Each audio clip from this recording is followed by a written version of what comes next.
Hey guys, welcome back to my channel. Today we are doing a little bit different of a video.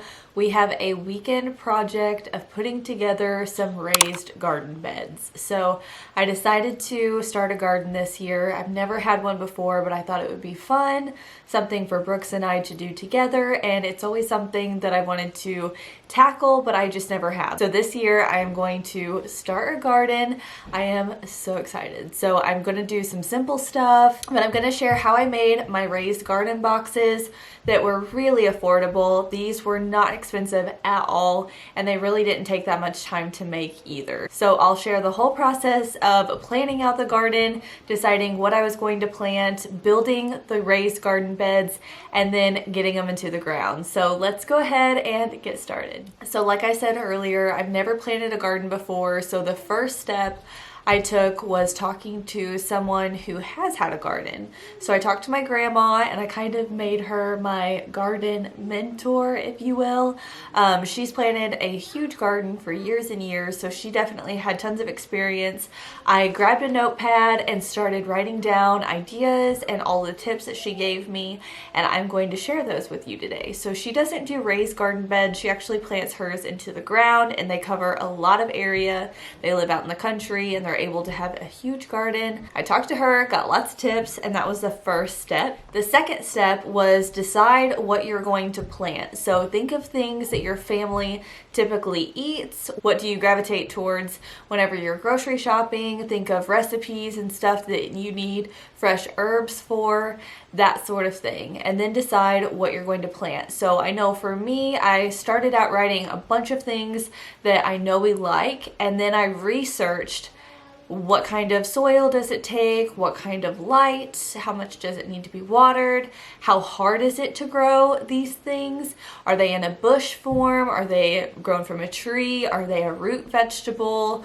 There's all different sorts of things. So just do your research after you've made your list and then go from there. So I know on my list I had potatoes and carrots and strawberries, blueberries, and I know the potatoes are actually really tricky to grow. They are a root plant, and then once you harvest them, you have to store them a certain way, and it seemed a little bit more difficult than I wanted to tackle. So maybe I'll plant some potatoes next year, as well as strawberries. They seemed a little bit trickier, a little more finicky. So I wanted to just do super simple stuff this year. Like I said, get my feet wet and then go from there. So just know that there are different levels of difficulty whenever you're growing certain plants or certain veggies. I would recommend getting a Pinterest board and naming it Garden Inspo and putting all of your ideas into one place that you can scroll through and get lots of inspiration from. You can even research how far apart the plants need to be, all that good stuff. So any details that you need, you can find it online. So after I talked to my grandma and did my research a little bit, I made my list of what I was going to plant. And I knew that this year I wanted to plant some tomatoes, some bell peppers, since I do cook with those quite a bit. And then I also wanted to do some herbs, some zucchini, some green onions. I also did some jalapenos. So I plan on making some salsa. So that's why I have all of the tomatoes and some of the peppers and the jalapenos. I also cook with zucchini quite a bit. I love grilled veggies and I love zucchini bread. So that will be super fun with the zucchini. And as far as the herbs go, those are just a good way to spice up any dish. I've got all different kinds, and then I also have some different ones like peppermint and lavender. Once you have your game plan, you're going to go ahead and gather your supplies. So you're going to need just basic garden things, but you'll first need to decide, are you putting all of your plants into a raised box or are you going to put them into the ground? And then go from there. We decided to go with a raised box route since it would be a little bit cleaner looking. We're not doing anything major, so it wasn't going to be a huge undertaking. And we researched it, we found what we were going to do, and then went to the hardware store. But I'll share with you guys how we made our raised garden boxes. Super easy, step by step, and they were super affordable as well. They actually were only $16 a piece. Next, you'll need to go to a local greenhouse or hardware store and get your plants. Most of my plants have already sprouted, they've already been planted, and the seedlings have grown, and so that's what I did for most of them. As far as the zucchini went, I went ahead and got zucchini seeds for that and planted those, and then I also got seeds for the green onion. You'll also need some topsoil or Miracle-Gro potting soil to help your plants grow. I recommend having some garden gloves that'll protect your hands, and you might need a little shovel or a wheelbarrow if you have one. So once you have all of your supplies gathered, you're gonna go ahead and get started. I recommend seeing what your area is or what zone you're in as far as gardening goes. That way you can see if the last frost is over. All right, let's go ahead and make our box. So for one of them, you're going to need 6 1x6 foot cedar dog ear fence pickets. These are really inexpensive, and you're going to start out by cutting the dog ear part off, and then you're going to make your board cuts. So you're going to need 4 6-foot boards. You can leave those alone, and you'll also need 4 3-foot. So just cut them in half, and then you'll also need 4 4x4 or smaller pieces for stability within your garden beds. So after you make all of your cuts, you're going to attach the boards together. And then in each corner, you're going to add that 10-inch 4x4 support. For your nails, we recommend pre-drilling and then adding some screws into those pre-drilled holes. It's going to make the board less likely to split. And then once you have all of your boards together, you're going to do the second row. And then an optional step, just to make your beds a little bit stronger, is to add 6 10-inch boards along the side, so 2 along each long side and 1 on the ends, and this is going to help prevent your beds from bowing. So you can attach those by using a staple gun. And here is the final product. So super easy.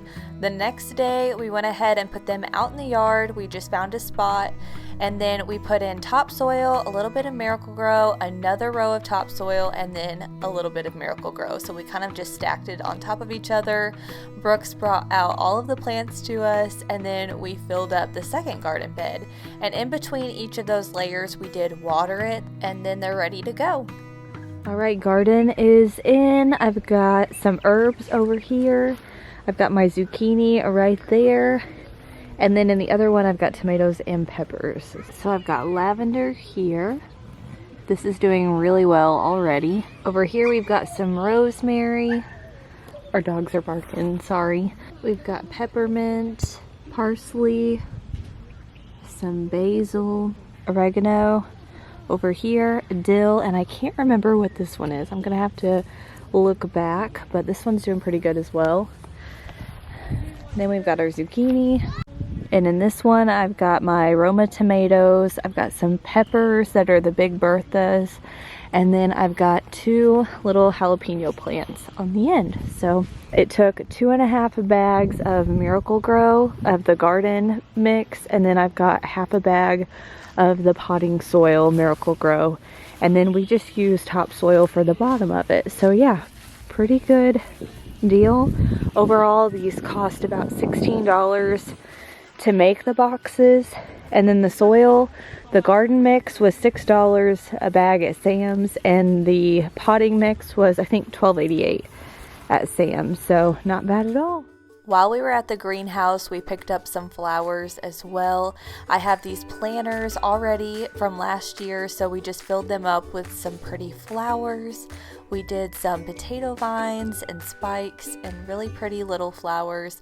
I also got some hanging ferns. I'm so excited about all of the little plants. It's definitely starting to feel like spring around here, and I am loving it.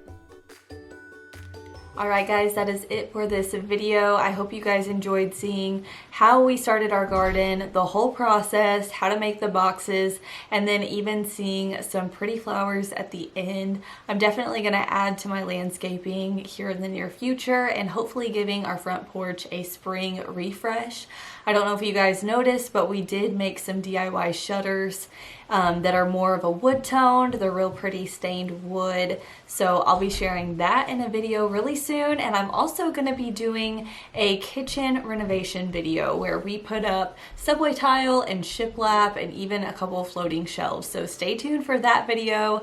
I am so excited for it. And if you guys aren't already following me over on Instagram, you should totally do so. I share all of the sneak peeks peeks over there. It's just at Kailyn_cash. Let me know if you guys came from Instagram. I'd love to know like where you guys are from and get to know you a little bit better. So chat with me down in the comments, and I try to premiere for every video that I put up, and I typically post Monday, Wednesday, Friday at 9 a.m. Central Standard Time. So I hope you guys enjoyed this little DIY weekend projects video, and I will see you in my next one. Bye guys.